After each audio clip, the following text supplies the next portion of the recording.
What's up, guys? Uncle Scott here, and this is Omelette Week Day 5. Now, what is Omelette Week? If you haven't been following along, we are making one French omelet every day this week in hopes of leveling up our egg cooking games. What we're going to do in today's video, Day 5, is use this guy, an electric stove, and see if we can cook a 3-egg French omelet in a carbon steel pan on an electric cooktop. Now I'm going with a little bit bigger pan today. This is an 11-inch carbon steel, and it's a dedicated French omelet pan. I've used it on a gas cooktop and it works well on gas. We get this guy heating up and hopefully preheat that slowly and evenly. Now in the meantime, let's talk about what went wrong yesterday and see if we can fix that, and also what went right, and see if we can add something to our French omelet knowledge here. What went wrong was I used a 5-ply stainless steel pan on an induction burner, and it just did not go well. I've reviewed the footage almost like the French omelet version of the Zapruder film, and I thought that 5-ply stainless, very high quality pan, it's a Mobile pan. I thought that aluminum core would spread the heat out a little more evenly. Turns out the pan was perhaps too responsive. I almost want to go with something a little bit more thermal mass, and something that is not going to cool down very much when I add eggs. Looking at the film, zooming in on the temperature on that Breville Control Freak induction burner, had the pan about 320 degrees, maybe a little bit higher. When the eggs went in, that pan temperature dropped about 100 degrees. Good Lord, too responsive there. And the eggs just did not cook properly, and I don't think the induction, it may not be quick enough as far as kicking that thermostat back on, but it definitely did not keep that pan temperature up when I was trying to cook the omelet. So I'm going to say French omelets in stainless steel on induction, very, very difficult. The omelet was still okay. It tasted good. It just did not look as good as we want them to look. Now, on the upside, we learned that if you use a whisk, it's easier to get your eggs beaten properly, where you don't have white spots and white streaks in your finished omelet. You want to be careful, though, with these French omelet roulets. You don't want to overbeat the eggs until they are watery.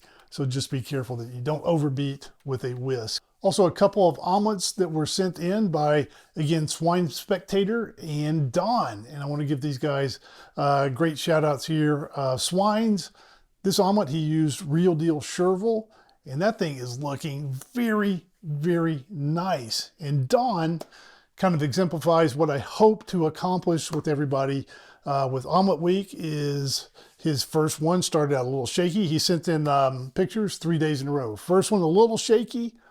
Second one a little bit better. Third one starting to look like a pretty good French omelet. So nice shape there, rolled up really well. And it just exemplifies that if you want to learn to make these things, you just got to get in there and practice. Get over your fear. And if the first one isn't perfect, make another one, and you keep doing it. And they get better and better as you go. Now, I complimented Don on his omelet, but I noted that piece of toast there looked awfully dry. And he responded that if I knew how much butter he used to make the eggs, I would understand why there was no butter on that toast. And that brings up a good point here.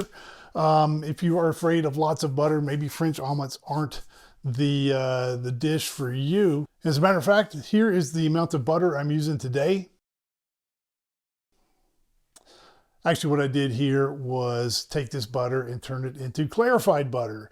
And what we're going to try for the 3-egg omelet on this electric here is using clarified butter. Now, with the regular butter, we got the indicator of the bubbles to tell us when to add our eggs. We're going to lose that with the clarified, but hopefully the clarified will give us just a little bit more wiggle room with our temperature, and we won't have to worry about the butter browning as we're cooking our omelet. Okay, so I think this pan should be about ready to go. Let's jump in and do some cooking. 340, let's go.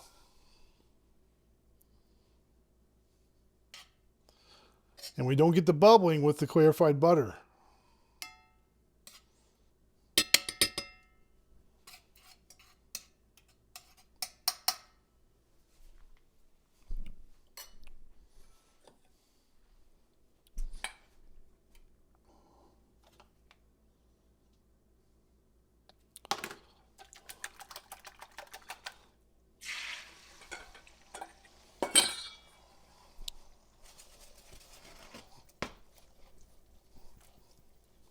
Definitely a heavier pan.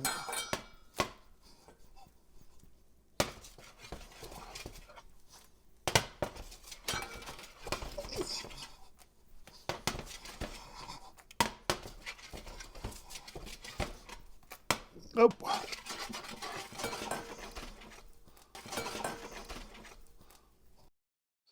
Hey!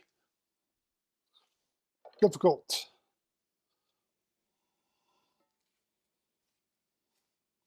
Well, we got scrambled eggs.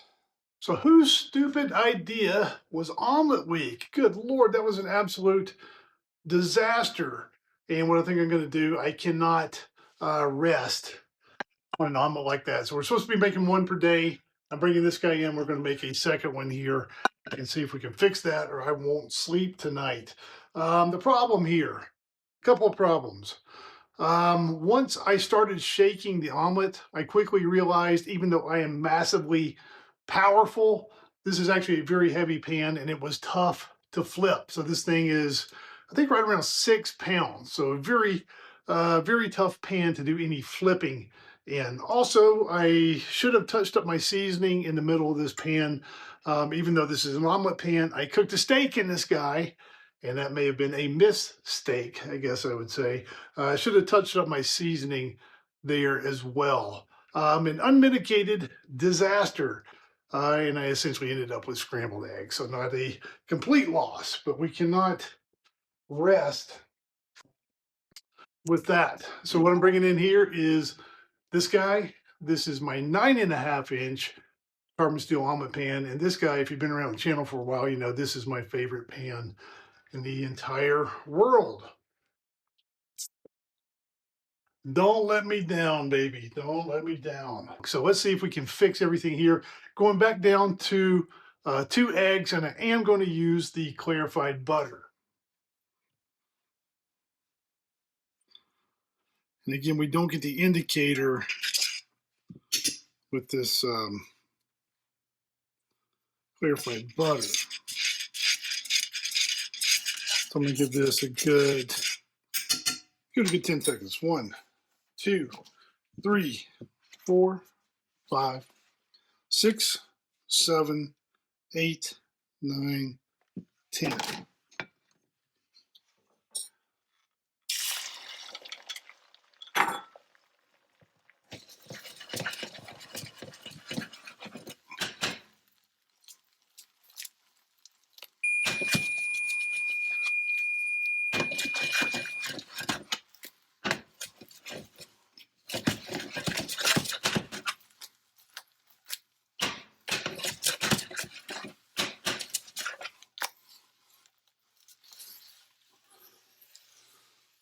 Okay, a little bit butter.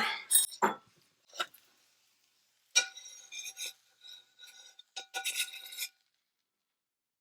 me see if I can prettify it. Okay, so not perfect, but significantly better, and now I will be able to sleep tonight at least. I'm going to still give this one a C+ or a B-. Add a little butter to the top to give it a little bit of a sheen after cooking, and it's okay. It's not perfect. Not completely happy with the shape. Pretty good color. I don't see a bunch of big white streaks by any means, and significantly better in that smaller pan. Let's take a look here. This guy here has a little bit of egg in the pan, but that is going to wipe out with a paper towel.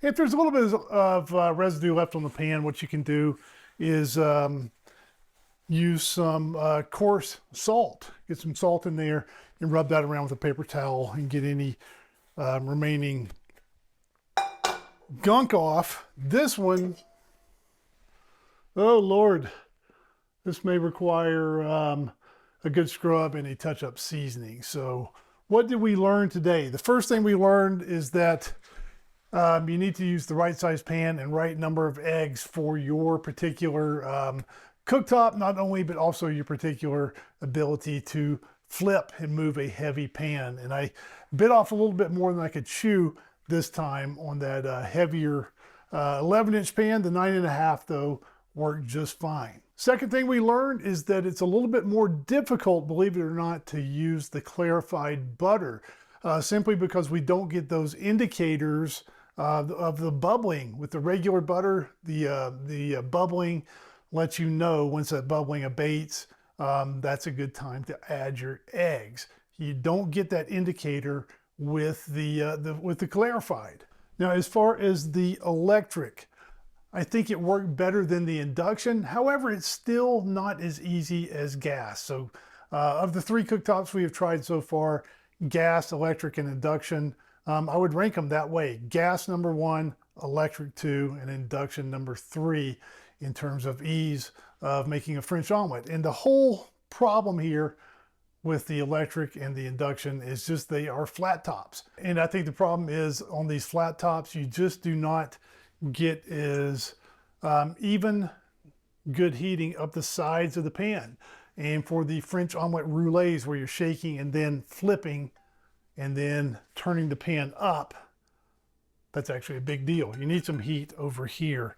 It's tough to get a good accurate reading on a curved surface, but the sides of the pan seem to be about 100 degrees cooler than the cooking surface. So you're still depending on heat transferring from the cooking surface up through those side walls of the pan to heat evenly, and that just does not work as well on flat tops. Just the way it is. If you enjoyed the video, make sure you like, subscribe to the channel, and tune in tomorrow for day 6 of Omelette Week. And who knows what might happen.